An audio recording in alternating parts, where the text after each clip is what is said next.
I was reflecting today in what I call the river of life, which is everything considered into our worldview or the way we see life.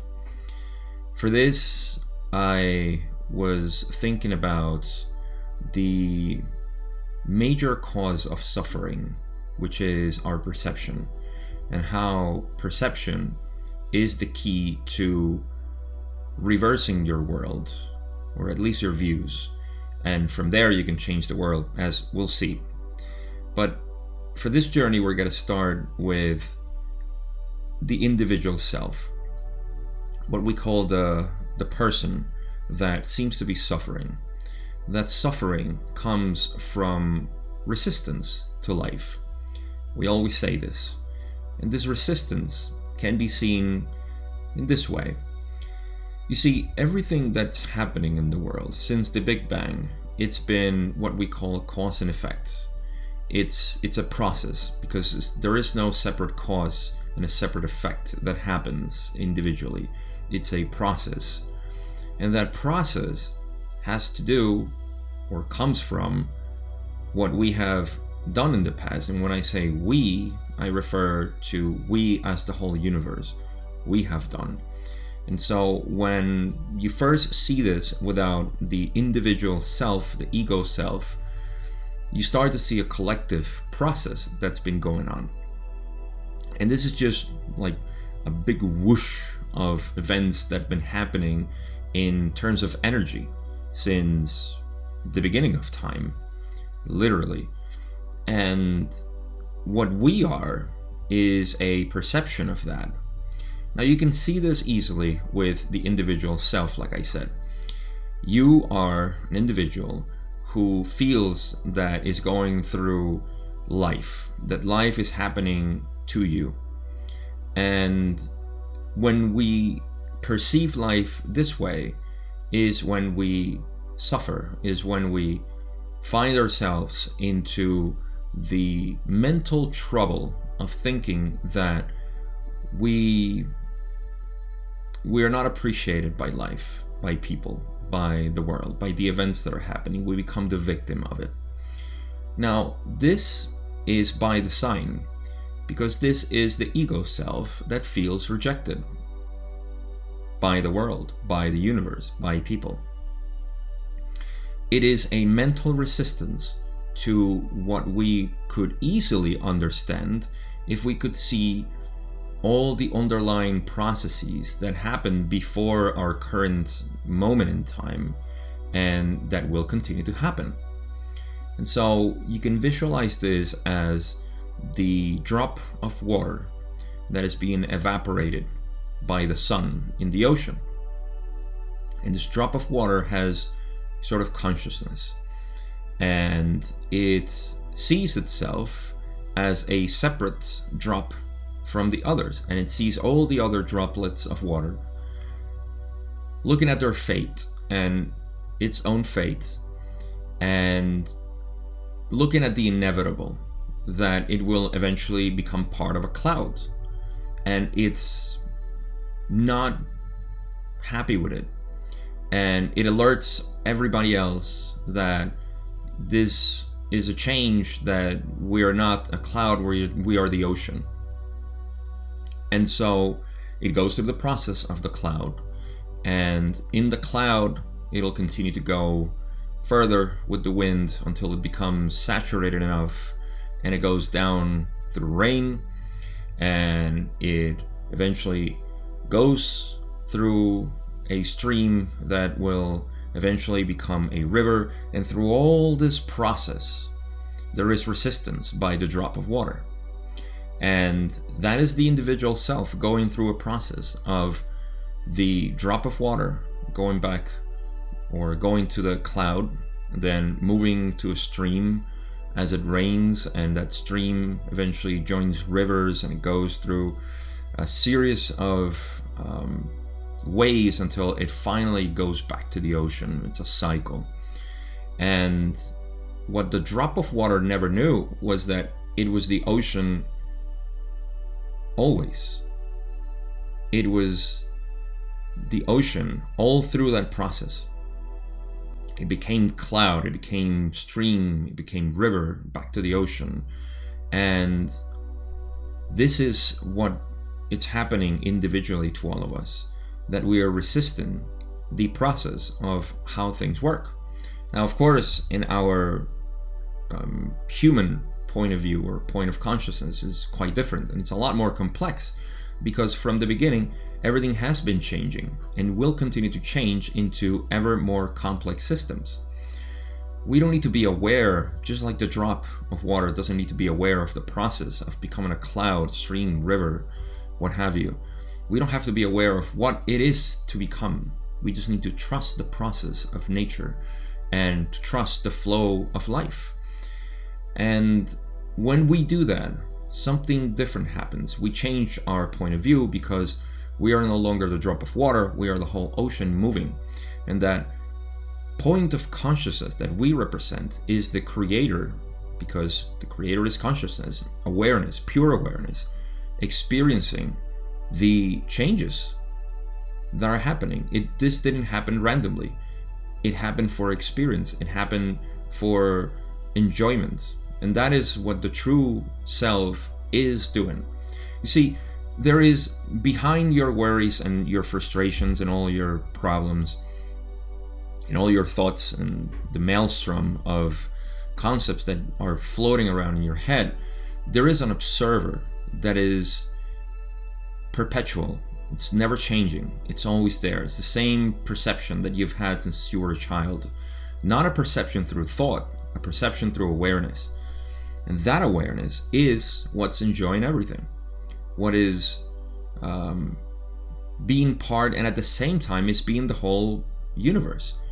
Because everything is being experienced by the same self. So when we stop seeing ourselves as a collection of memories and ideas, and this is what the mind does, this is what the ego does. The ego identifies itself with a series of processes that occurred over time, and it creates a story for itself. This is why death is such a liberation, because death is the moment when you realize that you were never any of those stories that you tell yourself you are. That is a play that we do, much like an actor embodies a character, and the character is moved by the stillness of the actor's mind and the moving of the character's persona. But all along, the actor is itself, is completely engrossed in the character for sure. But if it forgets that it's a character or an actor, then it becomes the character. And that's what's happening. We believe the story that we have been telling ourselves, conditioned by environment, by culture, by society in general. It's all well and good, because we're living that character. But when we take a step back and we analyze who we truly are and what this universe is, then you start seeing that your individual life then is simply to be, to exist, and not to be in resistance. Because what you're seeing in your life that you may be resisting is the outcome of a long process that's been happening for a long time. It's not even you. You are not experiencing anything. The you that is the ego. The ego it's not experienced because the ego doesn't really exist. It's an association that we have with the events. So it's almost like you're identifying yourself with the images that you're looking everywhere, and you are longing those images for some reason, and you wish more of those images that you're seeing in your vacation or your trip or what have you. And you're not associating yourself with the individual that is actually experiencing it. You're associating yourself with the images. In the same way, our perception seems to associate itself with the stories that have gone through, like this body and this mind has gone through different processes, but those processes are just processes. They're just There are flows of information that the actual self is enjoying and is being a part of. Now, when you find resistance, it's because, and this can go a long way into deep layers of why we bury things, but it is a non-acceptance. It is, and I'll give you an analogy for this before I get to the worldview. It is a resistance to something that you believe is right, or is good, or is beneficial, or is positive. You have a bias, and that bias tilts your view into thinking that things should be this way, but they're actually not. So you're in resistance with the way things are because you have a belief, you have a perception that how things should be. Of course you're going to have resistance. Of course you're going to feel the friction of resistance as heat, as energy that needs to be dissipated, and that's emotions. So imagine that we're all in a boat, and our perception would be where we want to be. We want to be to the left side of the boat or to the right side. And on the right side, there are dolphins, and it's a beautiful sight for you. And on the left side, there are sharks or krakens, whatever. You just don't want to be on that side. You don't want to. You feel repelled by what's on the left side, and so you want to not only be on this side of the boat, but you want to invite as many people to enjoy what you enjoy, because you have a perception that this is what is desired and or desirable by everybody. And you notice that there is a lot of people going to the left side too, and these people are enjoying what you don't enjoy. So you see, you want to pull more people to your right side, and you're in conflict with the ones on the left because they are deranged. Through your perception, they are deranged, and you're causing friction, conflict. And what happens is that nature seems to balance this, and you can see this in any possible example. Everything is trying to balance itself. It is through us and our resistance that nature needs to further try to balance things out. So it causes more friction. And by doing this, the balancing effect is to bring more people to the left, because if you bring enough people to the right, the boat is going to tilt and none of us are going to exist. There would be no perception. So nature keeps throwing more people to the left and to the right, and you continue to be in conflict with this. It is only until you adopt the middle side of everything that things seem to be okay. You will still see people rushing to the right and rushing to the left, and you will continue to see nature balancing itself. But you are not going to be in conflict with the other side, and you won't be in resistance at all. This is the middle way.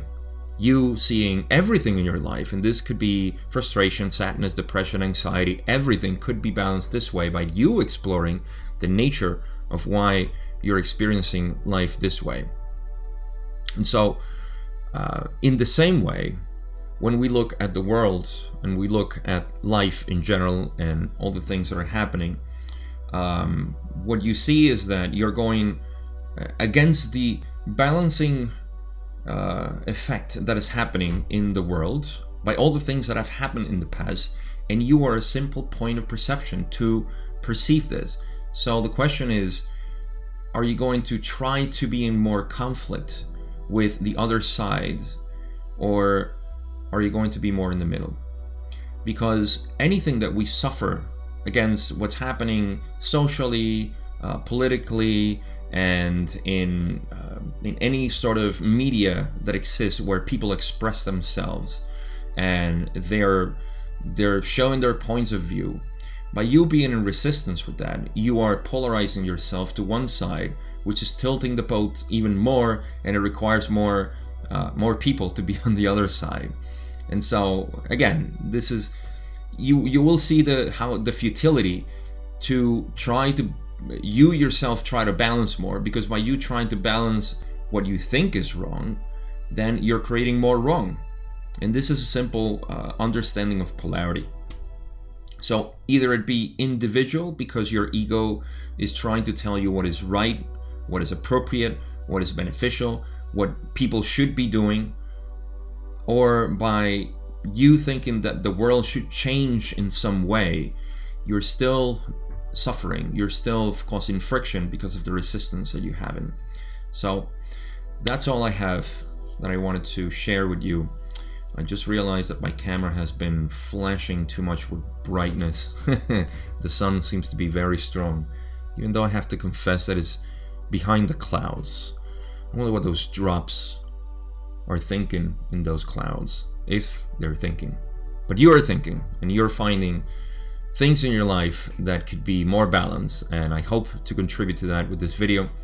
Thank you so much for listening to my reflection, and I have nothing else to say. I didn't plan anything else to say, but I love you. Thank you for being there, and see you in the next video.